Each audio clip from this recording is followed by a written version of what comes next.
Good evening. I have returned. It's deathbed.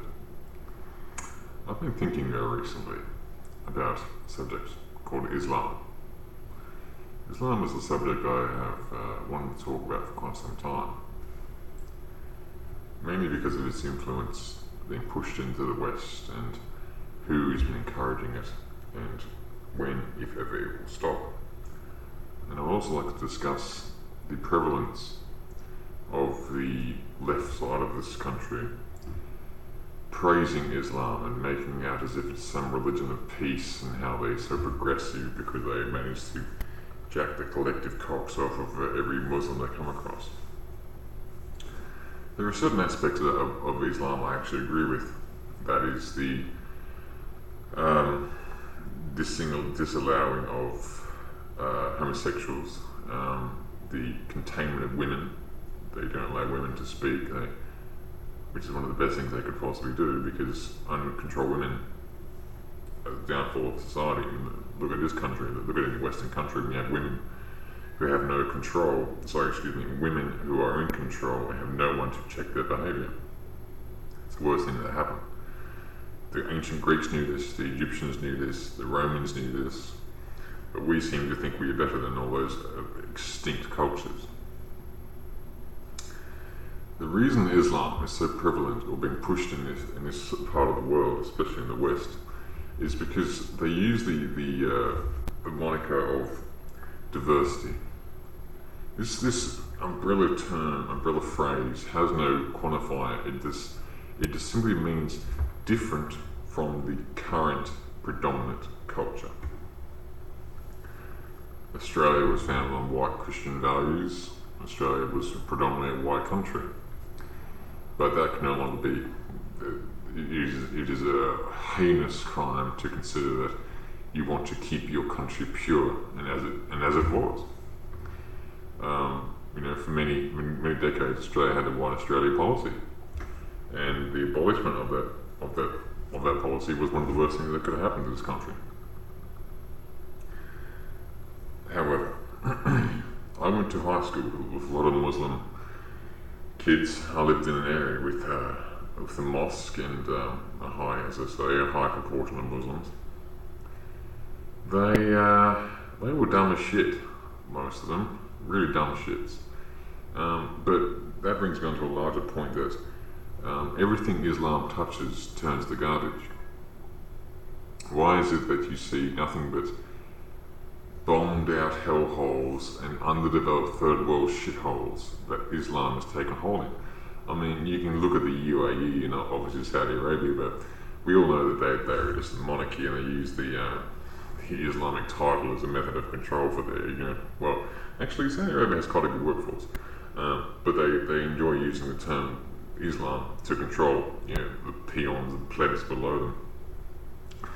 And that's what Islam is largely about. It's always about being about control. And consider this.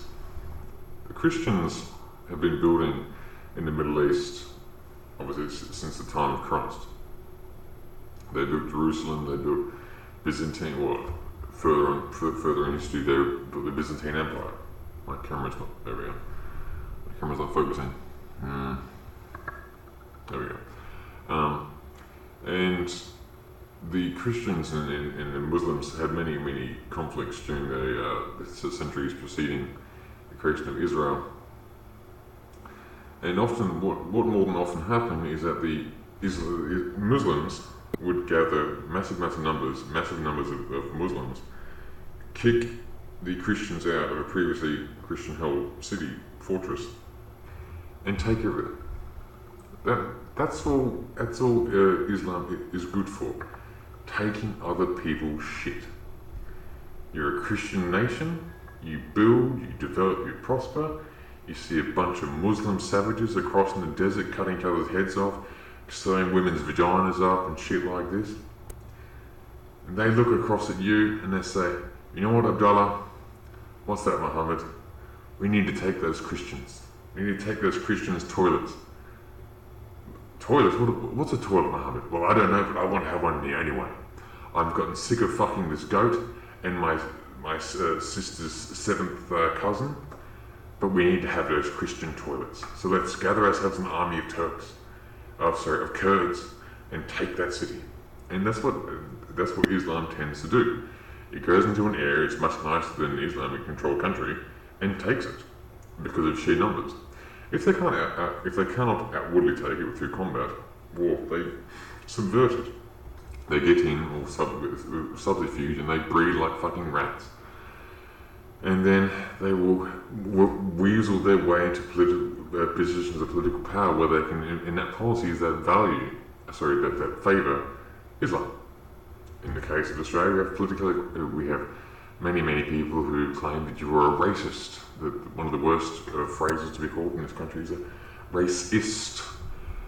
Despite the fact that there is no problem with an Islamic or a Muslim or an Indian person saying, oh, I will only ever talk to Indians, I will only ever talk to Muslims. That's perfectly acceptable, but as soon as I say I only want to deal with white people, oh, you are a filthy, filthy racist. How dare you say such a thing? Yet they don't seem to actually question that why are these people leaving? Oh no, well it's pretty obvious why they're leaving these Muslim-controlled shitholes. It's because they don't want to live in a Muslim-controlled shithole anymore, but they want to make a new country into a Muslim-controlled shithole. Because that's all they have ever known. I consider the Prophet Muhammad,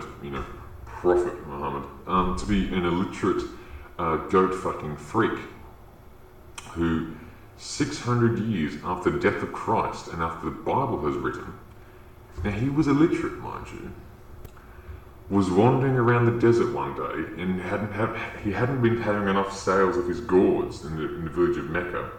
So he just decided to take a couple of magic mushrooms, wander off to a cave in the middle of fucking nowhere, have a couple of visions, have a demon grab onto him a couple of times because he's an illiterate dickhead, and the demon says to him, and you will know. Thus Islam is spread. Thus, then Muhammad runs back to Mecca and tells them all that he, in fact, is the Prophet of Allah. Convincing story, isn't it? Much the same as Joseph Smith and his golden plates. Or one might say it's very similar to the Jehovah's Witness. One might say it's much the same as chiropractic medicine. He is a charlatan. Islam is a scam. It always has been. It is to keep dumb people dumb and keep poor people poor. It's amazing what you can get people to do for you when you say, well, you know what? If you go over there and kill those 10 Christians, you're going to go to heaven. But not just normal heaven, you'll go to Muslim heaven. And in Muslim heaven you have lots and lots and lots of virgins. Shit. Because we know in Islam, you can't have any sex outside of marriage. You can't masturbate. And in the middle of the desert, well, you can't go out and meet women. You can't. All the women look like men anyway, because it's such a minimal gene pool to fucking select from. So they all end up looking like horrible mountain goats, and so you're frustrated. And so, if you go kill these 10 Christians, you get to go to Islamic heaven, and you have your 72 virgins which you can be porking all to the end of time. How great does that sound? And so, that sums up Islam quite well, I think. So, Islamists, they always use the subterfuge of saying we are a religion of peace, and then whenever a truck of peace, or a gun of peace, or a bomb of peace goes off in, especially England this year, there's always a very, very quick retort of, it's not a true Muslim doing this, it's simply a long-bearded man wearing a strange hat and a robe who was saying Allah Akbar. That was completely unrelated. He happened to be a man of Asian persuasion, and not a Muslim. He wasn't at all, related to the mosque just down the road. He didn't have planning with other Muslims to do such an atrocity, but no, it's unrelated, completely unrelated. I don't know for how much longer the English people want to keep their heads buried in the sand until they actually get thoroughly raped at the arsehole by the pitchfork of Islam. But this is what Islam does. It goes into a position of no power, weasels its way into a position of power, and then just makes that position, makes its inhabiting country shit. Because Islamists have no ability to govern. All they do is fight amongst themselves. Why do you think for the past 1500 fucking years the Middle East has been a shithole? Thanks to Islam. When the Romans left the Middle East, what happened to the Middle East? It became a shithole. The only ones holding any sort of semblance of peace and order were the Templars. Even they ran out of power eventually, well, they had to. The Christians eventually left, and after the fall of Jerusalem, the Christians couldn't do much anymore, so they were left again. And so we see the circle of time repeating itself again and again and again. But I get very, very, very, very, very, very sick and tired of hearing these liberals tell me how Islam is a religion of peace. That is patently and wholly false. They are a religion that will literally kill you if you try to leave them. That alone should negate any statement about a religion of peace. When a religion says to you, you can't leave, that's not a good religion. When a religion arbitrarily says to you, well, this also goes for the Jews as well, let us lop off a part of your anatomy because you're one of the chosen people. In the case of Islam, let's sew up your vagina and make sure you can never piss properly and have sex adequately and most likely die from sepsis. Just because. And you must make sure that you pray to our God 5 times a day because he is a forgiving God, but he's a very insecure God. So, you've got to make sure you point your prayer mat this way. And if you don't, you'll know, but you'll be, yes.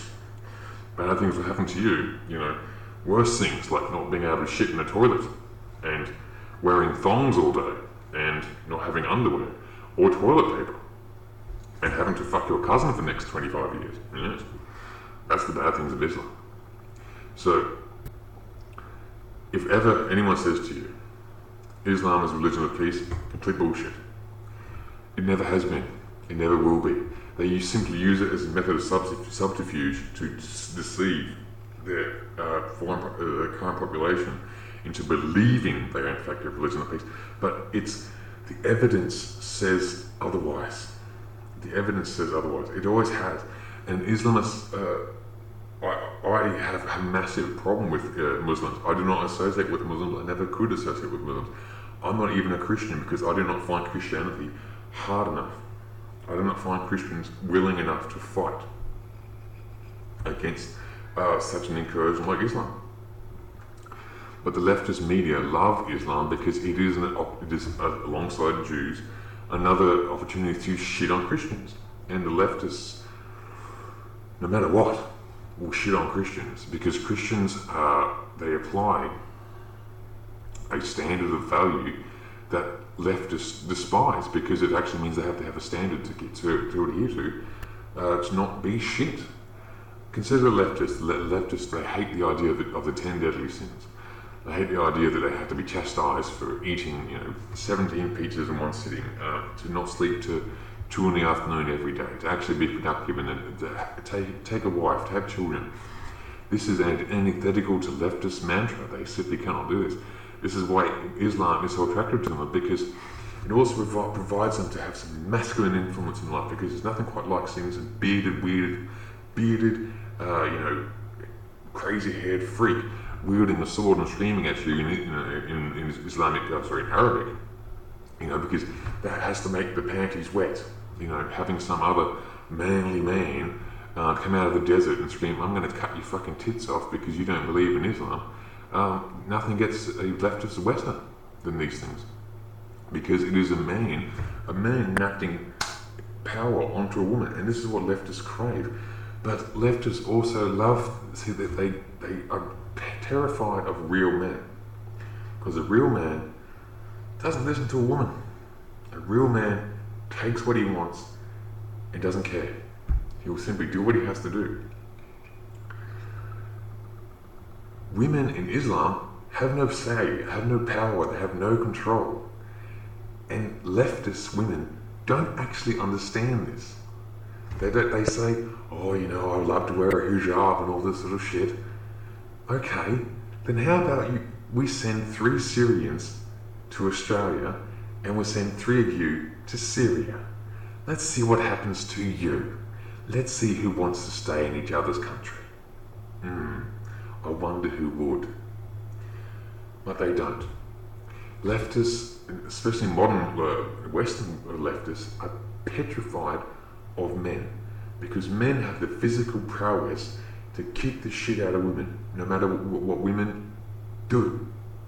So to take the power away from their natural men, as in Western men, they make laws and governance and movements to take away power from men.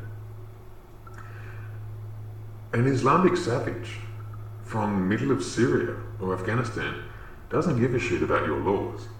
He's going to take what he wants from you, regardless if you consent or not. He's going to take your life, your possessions, your sexuality. He'll take your body if he has to. And this is what turns the leftists on the most. They know that no matter what they do, this Islamic savage is still going to take what he wants. That's what turns them on the most. But for some reason, they are conditioned to hate the native man. I don't understand why at this stage, but this is just a very brief overview of some of my problems with Islam. Islamics, they're not a group of people you can have an easy conversation with simply because they have no appreciation of knowledge or really understanding of history, because they have been for so long indoctrinated within Islam. But when they reach the West, they're told, you know, it's a land of milk and honey, you can take whatever you want, as it happens in southern states, and especially in Australia. But that will change. That will change very abruptly, I think, very, very soon. We'll be hearing about it in the news, I'm sure, before long, because Australians are waking up. They are saying no more. Much like the English, actually. But leftist women will always keep pushing for agendas that damage their own interests because of diversity. Another aspect of that is because Western women no longer having children, because they all got to have that high-powered job, they put the maternal instinct onto a refugee from another third world shithole to bring them over to their country and project what maternal instinct they would normally have into a child onto this immigrant. Which is pretty fucked up. A bit like having billions of cats. But that's a story for another day about, parasitic infection of cats. I hope you found this video enjoyable and perhaps even enlightening. I will see you again very soon. Do not forget to like and subscribe. And if you can throw me a few shekels, yes, goyim, the goyim know. I'd very much appreciate it. Thanks, guys. Catch you later.